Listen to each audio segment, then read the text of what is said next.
There is a version of you that the avoidant never quite knew what to do with. Not the version that was reaching. Not the version that was interpreting signals and extending generous readings of insufficient behavior and maintaining hope in the face of the consistent evidence that the hope was being asked to carry more structural weight than hope was designed to carry. A different version, one that is not performing indifference and not executing a strategy and not doing anything in particular in relation to the avoidant at all. One that has simply, genuinely, through the unglamorous and non-linear process of real interior work, arrived somewhere different than where it was. This version is not constructed for effect. That is the first and most important thing to understand about it, because the moment it becomes constructed, the moment it is assembled deliberately with the avoidance response as its intended audience, it loses the specific quality that makes it what it is. The quality cannot survive instrumentalization, cannot be deployed as a tactic, cannot be manufactured through the deliberate adoption of behaviors designed to produce a particular reaction in someone whose psychology is being studied for exactly those leverage points. It can only be real, and it is only real when it arrives through genuine process rather than strategic positioning. What the genuine process looks like from the inside has been described throughout this conversation in various forms. The reclamation of the self, the return of attention from the perpetual outward direction of the avoidant dynamic to the inward direction of genuine self-referencing. The gradual, non-linear, sometimes uncomfortable integration of everything the dynamic produced, the clarity it forced, the self-knowledge it excavated, the specific education of having loved genuinely in conditions that could not return the love adequately. The new version that emerges from that process is not a better performance of the self. It is the self more fully inhabited than it was before, more completely present to its own experience, more accurately self-knowing, more genuinely grounded in the real assessment of what it needs and wants, and will not continue to invest in. That grounding is the thing, not the confidence as a quality being projected outward, not the independence as a stance being demonstrated, not the moving on as a message being communicated. The internal grounding as the actual lived daily experience of someone who has genuinely returned to themselves and is living from that returned position without requiring any external confirmation that the return was the right thing. The avoidant encounters this version, and something happens in their system that the previous version of the person did not produce in the same way. Not because the previous version was less valuable. The previous version was genuinely extraordinary. The depth, the capacity for love, the authentic presence that touched the defended interior without targeting it. All of that was real and significant, and produced the genuine impact that has been described throughout this conversation. But the previous version was, in a specific and important sense, still organized around the avoidant, still carrying the orientation toward the connection as a primary concern, still bringing the full quality of the authentic self into the dynamic, while simultaneously investing considerable interior resources in the management of the dynamic's emotional landscape. The new version is not organized around the avoidant, is not carrying the orientation toward the connection as a primary concern, is not investing interior resources in the management of the dynamic's emotional landscape because the interior resources have been genuinely redirected toward the person's own genuine life. That reorientation is felt, not always consciously identified, not always accurately named by the avoidant who feels it, but felt in the specific involuntary precognitive way that genuine change in another person's interior orientation registers in the nervous system of someone who was previously calibrated to that person's presence. The calibration is the key. The avoidance nervous system, over the course of the dynamic, calibrated to the specific qualities of the person's presence, to the warmth that was consistently available, to the orientation that was reliably directed toward the connection, to the reaching that could be counted on even when the avoidant's own behavior was producing the conditions that should have ended the reaching. The nervous system built a model. The model said this person is consistently oriented toward me. Their warmth is reliably available. Their investment in the connection persists regardless of the return on that investment. When the new version appears, when the genuine reorientation has occurred, and the person is no longer organized around the avoidant in the way the model predicted, the model is contradicted. The predicted consistency of the orientation is not there. The reliable availability of the warmth is not organized around the avoidant in the same way. The investment in the connection is not persisting in the form the model expected. The avoidance system registers this as a significant change, not necessarily as a conscious recognition.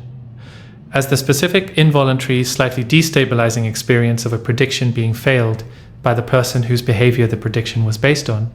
And failed predictions in the psychology of attachment tend to produce attention.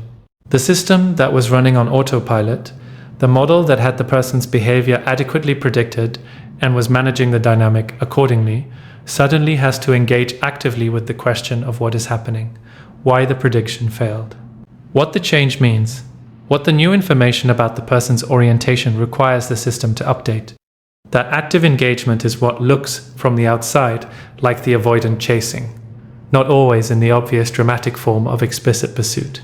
Often in the quieter forms, the reach without reason arriving more frequently, the peripheral engagement becoming less peripheral, the quality of the response when contact occurs becoming warmer and less managed, the specific signals of genuine missing becoming more visible rather than less. These are the behavioral expressions of a system that has been disrupted by the failure of its model. That is recalibrating in response to new information about the person's orientation. That is, in the specific conditions of the model's failure, generating behavior it was not generating when the model's predictions were being confirmed. This is important to understand clearly because it changes the meaning of the avoidance increased engagement when the new version appears. The increased engagement is real.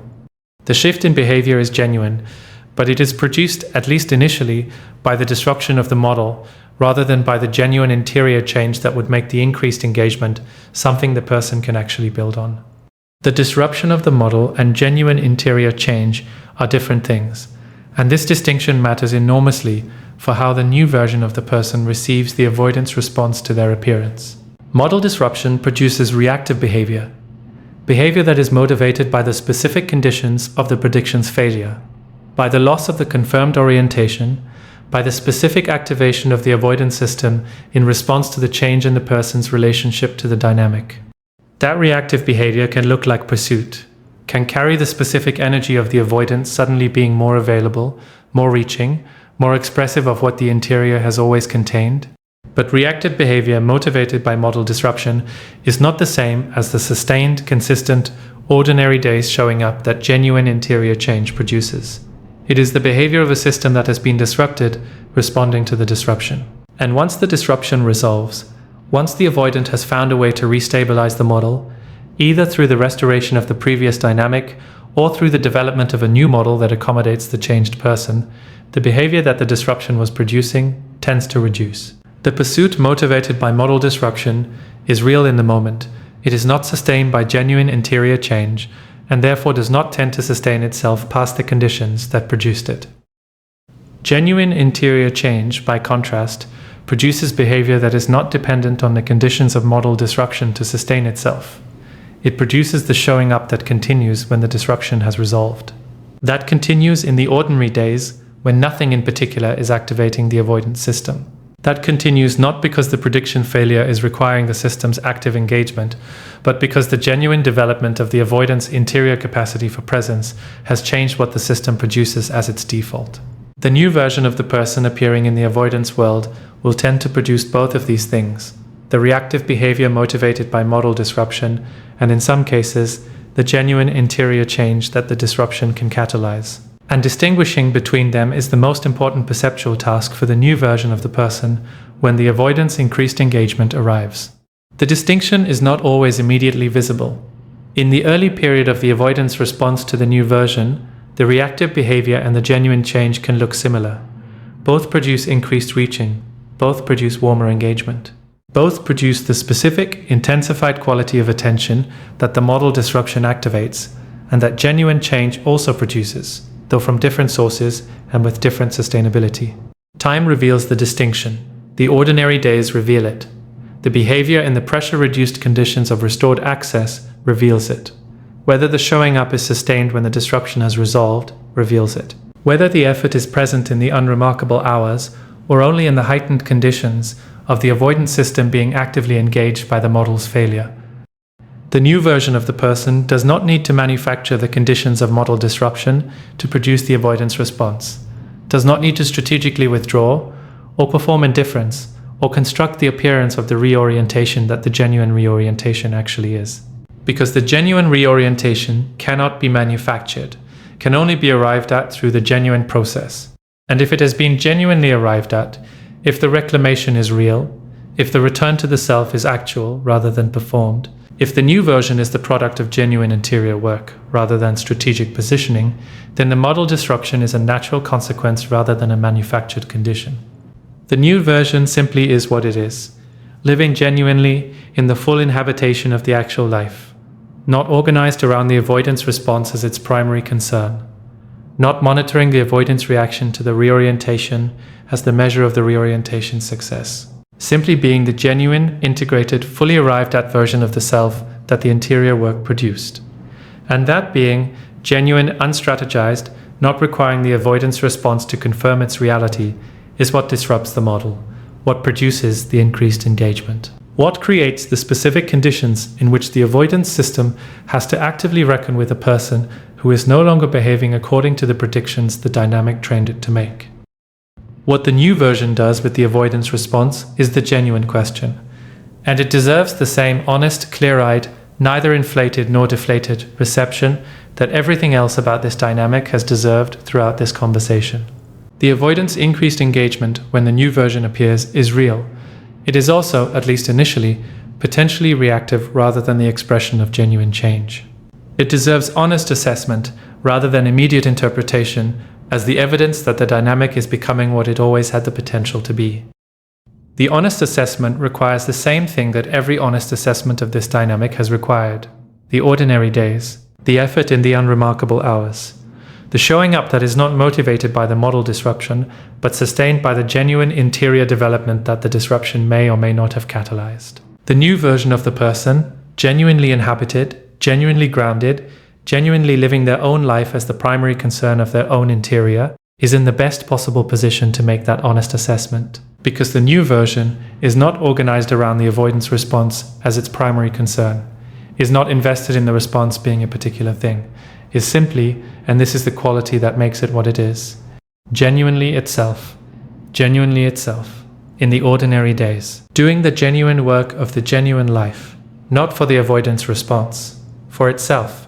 That is the new version, that is what the avoidant encounters, and that is what produces the chase, not as the goal, not as the measure of success, not as the evidence that the strategy worked, as the natural, unremarkable, entirely beside the point consequence of someone becoming genuinely, completely, without apology or strategy or the need for external confirmation, themselves. The chase is theirs, the self is yours. Keep building the self. The rest takes care of itself. The chase, when it arrives, deserves honest examination rather than automatic reception as the validation the dynamic was always withholding.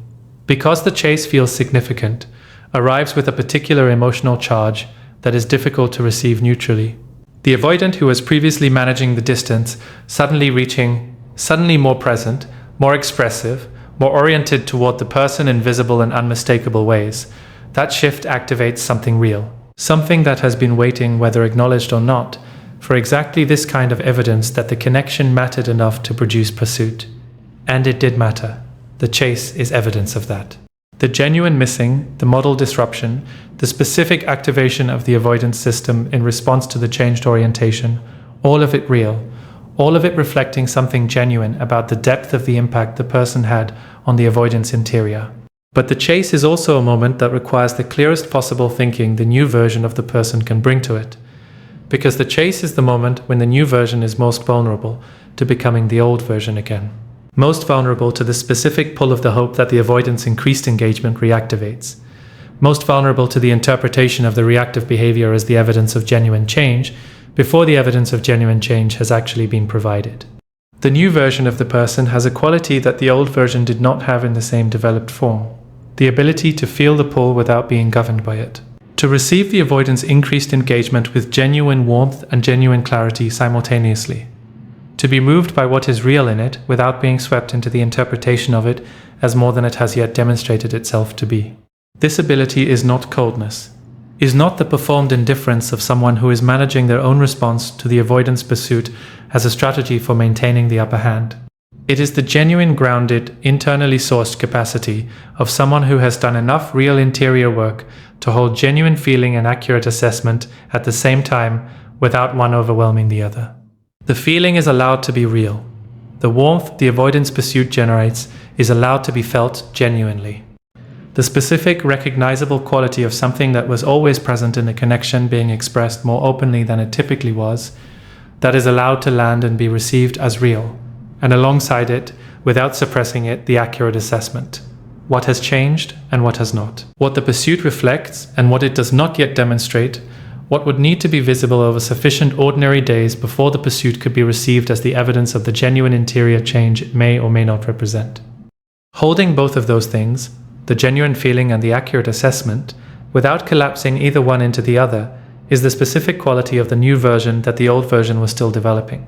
The old version tended to allow one to override the other. Either the genuine feeling overrode the accurate assessment, producing the hope-inflated reading of insufficient behavior as the evidence of genuine depth, or the hurt from the patterns cost overrode the genuine feeling, producing the deflated reading that dismissed what was real as insufficient to acknowledge. The new version does neither. It holds the feeling and the assessment in genuine tension, not the anxious tension of someone who cannot resolve the conflict between them, but the grounded tension of someone who has learned that the conflict does not need to be resolved prematurely, that both can be genuinely present simultaneously, that the feeling informs without determining and the assessment clarifies without dismissing. That capacity is part of what the genuine interior work produced, part of what makes the new version different from the old one in ways that go beyond the surface change in orientation.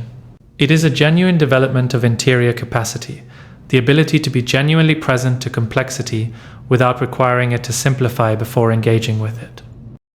The avoidant chasing the new version encounters this capacity, and it produces a different experience than what the old version's response to pursuit would have produced, because the old version, receiving pursuit, tended to reorganize around it, to allow the pursuit to become the primary reference point of the interior, to experience the avoidant's increased engagement as the resolution of the ambiguity that had been the organizing concern of the dynamic. The new version does not reorganize around the pursuit, does not allow the avoidant's increased engagement to become the primary reference point of the interior, receives it with genuine warmth and genuine clarity, and continues, without dramatic declaration or strategic performance, to live the genuine life that was already being genuinely lived before the pursuit arrived.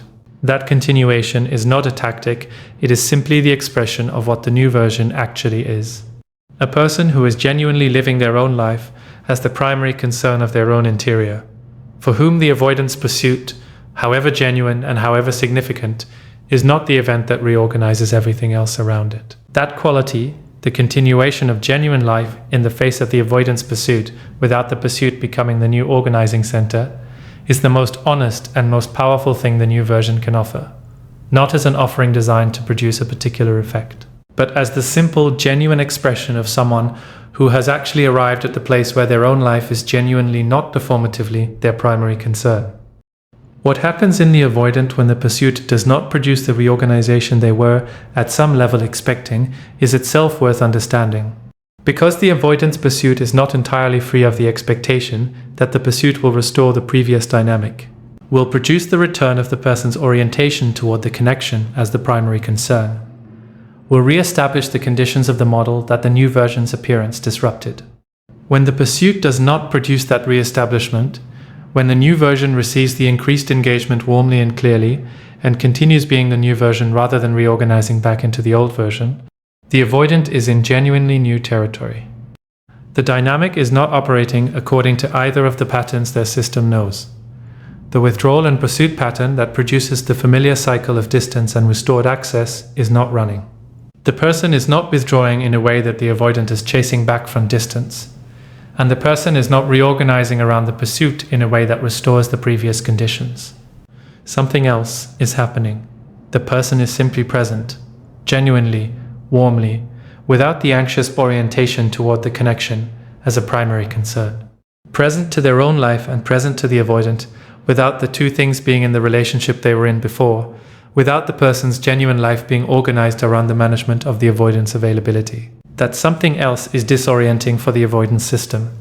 And disorientation, in attachment psychology, tends to produce one of two things: either the retreat to the familiar, the re-establishment of distance as the system's default response to conditions it cannot adequately process, or the genuine recalibration, the updating of the model in a direction that accommodates the new information and begins the actual interior development that the model disruption was always potentially catalyzing. Which of those the avoidant produces depends, as always, on factors that are entirely internal to the avoidant, on the degree to which the genuine interior work has been or is being done, on the specific level of development the avoidant has reached in their own relationship with intimacy and vulnerability, and the fear that the pattern was built to manage, on whether the disruption of the model becomes the beginning of genuine recalibration, or simply the condition that produces a temporary behavioral adjustment before the familiar pattern reasserts itself. The new version of the person cannot determine which of those the avoidant produces, cannot influence it through the quality of their warmth, or the clarity of their standards, or the specific way they hold the grounded, genuinely self-oriented position that produced the model disruption in the first place. What the new version can do is remain what they are, genuinely, without strategic calculation of the avoidance response. Continue the genuine inhabitation of the genuine life. Continue the honest, warm, clear-eyed reception of the avoidance engagement, neither inflating it into evidence of change it has not yet demonstrated, nor deflating it into irrelevance when it is genuinely expressing something real. And continue paying attention to the thing that has always mattered most in this dynamic: the ordinary days, the effort in the unremarkable hours, the behavior in the pressure-reduced conditions of the avoidance system not being actively disrupted by the model failure. Because the chase can be genuine. The pursuit can reflect real feeling. The increased engagement can be the surface expression of something that is actually moving in the avoidance interior toward the genuine change that would make the connection receivable. Or it can be the reactive behavior of a disrupted model stabilizing itself in the conditions of the new version's appearance, and then, once the stabilization is achieved, gradually returning toward the pattern's familiar default. Time tells the difference. The ordinary days tell the difference. The unremarkable Wednesday afternoon tells the difference in a way that the emotionally heightened moments of pursuit cannot. The new version of the person knows this, has arrived at it through the genuine process of the interior work, does not need it stated as instruction, carries it as the lived, embodied, genuinely integrated knowledge of someone who has been through enough of this specific dynamic to know exactly where the truth lives. In the effort. In the ordinary days. In the showing up that is not motivated by the chase, but sustained by the genuine development that makes showing up the natural expression of who the avoidant is becoming, rather than the reactive behavior of a system responding to disruption. The new version waits for that evidence. Not in the suspended life-on-hold way of someone who is organizing their days around the avoidance development, but in the grounded, life-fully inhabited, clear-eyed way of someone who is living completely and observing honestly and making genuine assessments from genuine information rather than from the hope or the hurt that used to do the assessment work in their place.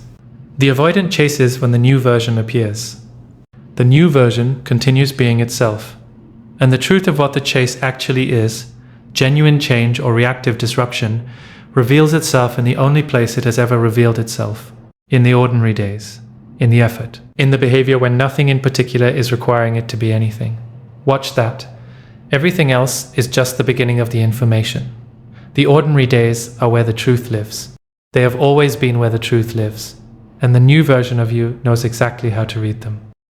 The new version of the person reading the ordinary days accurately is not a passive activity. It requires the specific, active, honest engagement with what is actually being shown rather than what the hope or the relief of being pursued is suggesting might be there. Because the chase has a quality that makes accurate reading difficult.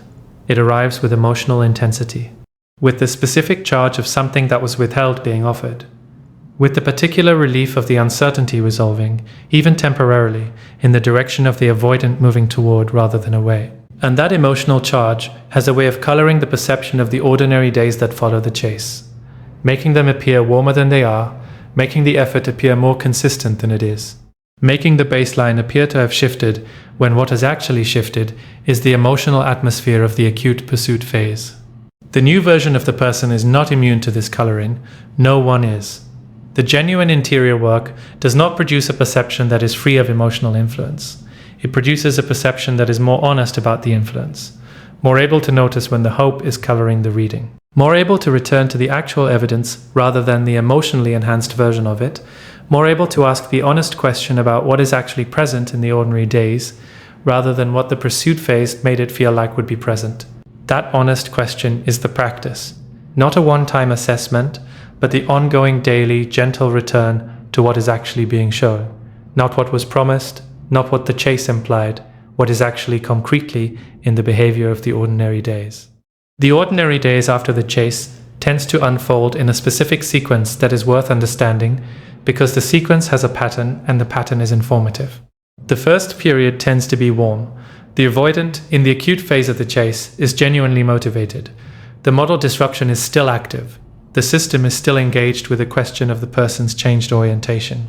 The behavior in this first period tends to reflect the genuine caring that the interior has always contained. More openly, more consistently, more in the form that the interior reality actually deserves to express itself in. The showing up in this period can be genuinely impressive, can feel like the thing the dynamic was always trying to become. And it is worth receiving that warmth genuinely. Worth acknowledging that the genuine caring is real and that its more open expression in this period is meaningful. Not inflating it into the permanent evidence of complete transformation, but receiving it as real and as the genuine expression of something that was always present and is now finding more adequate form. The question is what the second period looks like. The period after the acute chase phase has run its initial intensity. After the model disruption has partially resolved, after the person has been responsive enough to the pursuit that the avoidance system has received some confirmation that the connection is still real and still available. After the specific activation of the pursuit phase has quieted, and what remains is simply the ordinary conditions of a dynamic, where both people are present and nothing in particular is requiring heightened engagement. That second period is the telling one, because it is the period where the difference between reactive behavior and genuine change becomes most visible. Where the sustained effort of genuine development shows itself as sustained or reveals itself as the concentrated effort of the acute phase receding back toward the pattern's familiar default. Some avoidants in that second period sustain what the chase phase produced. Not at the same intensity, the acute activation of the pursuit phase is not the sustainable baseline and should not be expected to be. But at a genuine, warmth as baseline, effort in the ordinary hours level, that indicates the chase was not only reactive, but was accompanied by or catalyzed genuine interior development. The avoidant who sustains the showing up through the second period, who continues the genuine engagement, the warmth, the reaching that is not motivated by model disruption, but by the developed capacity for genuine presence, that avoidant is demonstrating something real, something that the new version of the person can receive as the actual evidence of actual change, rather than the reactive behavior of a temporarily disrupted system. That evidence accumulates differently than the chase accumulated. It accumulates quietly, without the intensity of the pursuit phase, in the unremarkable Wednesday afternoons and the Thursday mornings that nobody will particularly remember because nothing dramatic happened, because the warmth was simply there and the presence was genuine, and the effort appeared without requiring the heightened conditions of model disruption to produce it. That quiet accumulation is what trust is built from, not the dramatic pursuit, the Tuesday afternoon. The consistent, unremarkable, nobody is watching warmth that is the only real foundation available for the body's calibration to update from bracing toward resting. Other avoidants in that second period reveal the limits of what the chase was actually expressing. The warmth that was so present in the acute pursuit phase begins to manage itself back to something more familiar. The reaching that arrived so readily when the model was disrupted becomes less frequent as the disruption resolves and the familiar conditions of available access are restored. The effort that was so visible in the first period becomes more concentrated in the moments of heightened emotional stakes and less present in the ordinary ones. This is not deception, it is the pattern reasserting itself after the temporary disruption of the chase phase. The reactive behavior running its course and the default taking over when the specific conditions that were producing the reactive behavior are no longer acute. The new version of the person, observing this accurately, is not betrayed by the revelation, because the new version was not reading the chase as the definitive evidence of complete transformation, was holding the genuine warmth of the pursuit phase as real and as potentially, but not yet definitively, the expression of genuine change, was waiting for the ordinary days to provide the information that only the ordinary days can provide. And the ordinary days are providing that information. It simply is not the information the hope was hoping for. It is the information that the accurate assessment was open to receiving in either direction. Receiving that information, the revelation that the second period is not sustaining what the first period suggested might be developing, is its own specific grief, different from the earlier griefs of the dynamic. Different from the grief of the original withdrawal, the grief of the ambiguous ending, the grief of the accurate picture replacing the comfortable partial one. This grief has a particular quality of being the most informed. The person receiving it is not confused about what it means, is not uncertain about how to read it, is not caught between the hope and the hurt in the way that the earlier phases of the dynamic produced. The new version sees it clearly. The ordinary days showed what they showed. The pattern revealed what it revealed. The second period demonstrated what it demonstrated. And the grief is for that clarity. For the specific, undeniable, this is what the evidence shows: recognition that the chase was more reactive than generative, more the system responding to disruption than the genuine development that would have produced what the disruption briefly resembled. That grief is clean in a way that the earlier griefs were not. It does not carry the ambiguity of the partial picture. It does not have the ongoing uncertainty of a situation that has not yet fully revealed itself. It is the grief of something that has actually shown itself, fully, in the ordinary days, in the second period, in the behavior that the acute motivation of the pursuit phase was no longer available to sustain. Clean grief moves more efficiently than ambiguous grief, has a clearer object, a more definite direction. The integration has more to work with because the information is more complete.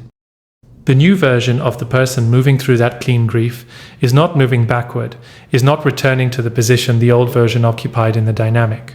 The clarity that the new version carries, the genuine, accurate, honestly received clarity about what the ordinary days revealed, is permanent in the way that genuine learning is permanent. It does not undo itself because the grief is painful. Does not convert back to the hope-colored confusion of the partial picture because the full picture turned out to be less comfortable than the partial one. The grief is integrated into the new version's ongoing understanding, adds to the specific experientially confirmed knowledge that the person now carries about the difference between genuine change and reactive behavior, about the difference between the chase and the showing up, about the difference between what the pursuit phase can produce in the acute conditions and what the ordinary days require to be genuinely different from before. That knowledge makes the new version more genuinely themselves than they were before the chase, more accurately self-knowing, more precisely calibrated to the actual evidence rather than the emotionally influenced interpretation of it.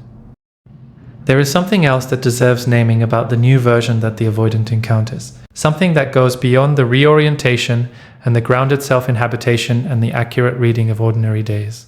The new version carries a quality of genuine acceptance that is different from resignation, different from the performance of having moved on, different from the strategic non-attachment of someone who is managing their investment in the outcome. It is the genuine acceptance of what is, of the avoidant as they actually are, rather than as the hope imagined they might become, of the dynamic as it actually was, rather than as the best moments suggested it could be, of the love as genuinely real and genuinely insufficient in its current form, of the connection as genuinely mattering and genuinely not yet adequate, all of it accepted, not with the heaviness of resignation, with the specific lightness of someone who has stopped fighting the reality of the situation and has simply let it be what it is.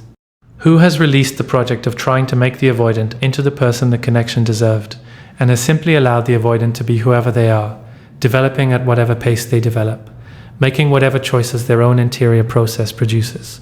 That acceptance is not indifference to the avoidance development. It contains genuine warmth and genuine good wishes for the person. But it is not organized around the avoidance development as its primary concern.